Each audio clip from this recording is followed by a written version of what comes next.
looking at some turtles on a log. These are painted turtles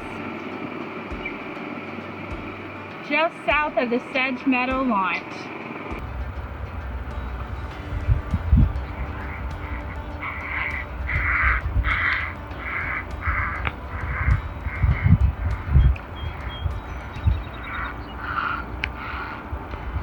This is just a little feeder stream coming into the backwater slough that we're on.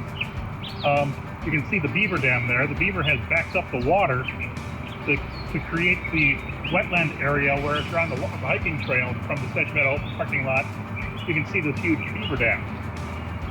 This is a dam that he used to create that big pond. Now the water's really high today, so it's not doing much in the way of holding water back, but that's okay. And if you're looking for the trail, it's right above that culvert. Oops, sorry, my finger's in the way. There you go. Right there. And we're on the beaver dam.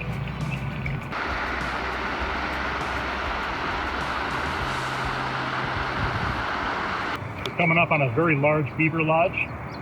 This is probably, 8 feet high from the water. And this is at fairly high water. When it's lower water, it extends. You'll see more of the lodge, what is underneath what is now water. This lodge has been here and they've added onto it a number of times over several years. Last time I was out here, I was wondering if it was an active lodge, and as I was wondering, I heard this beaver tail slap right behind me, so I guess it is. It's probably one of the biggest beaver lodges you will see on the Des Plaines River. Alright, so here is the only footbridge along this stretch of river from Sedge Meadow Launch to Gowe Park, which is where we will take out. Just keep low if the water is high. And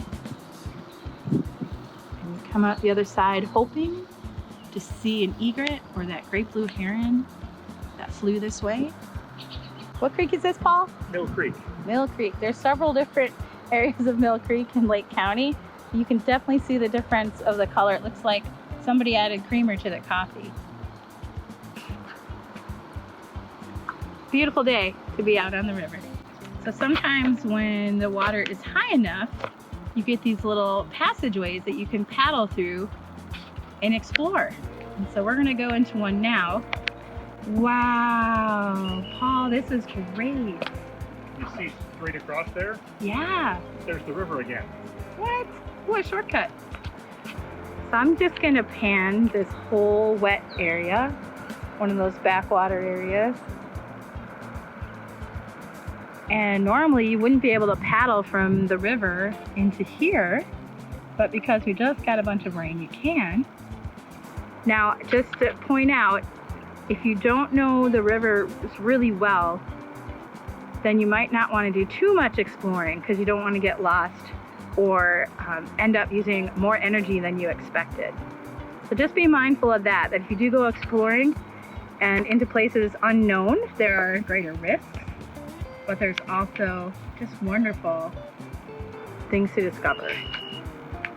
Anything to add to that, Paul? I think just about straight ahead right there, we reconnect to the river by way of a beaver dam. I could be wrong on that, but it looks like a beaver dam. All right, so we discovered as we got closer, this is a dam. And you can see the beaver trails right there. And there were beaver trails on the other side. Especially 2 beaver sticks. So I don't think we're gonna go over this. We're just going to admire it. And there is another beaver trail. You can see that's been packed up. It looks a little bit like a lodge. It's been packed up with chewed down branches. And there's another area for lots of beaver access points. Probably river otter as well, as you explore the Des Plaines River. And what's great about the northern stretch is there's a wide diversity of habitats that you paddle through.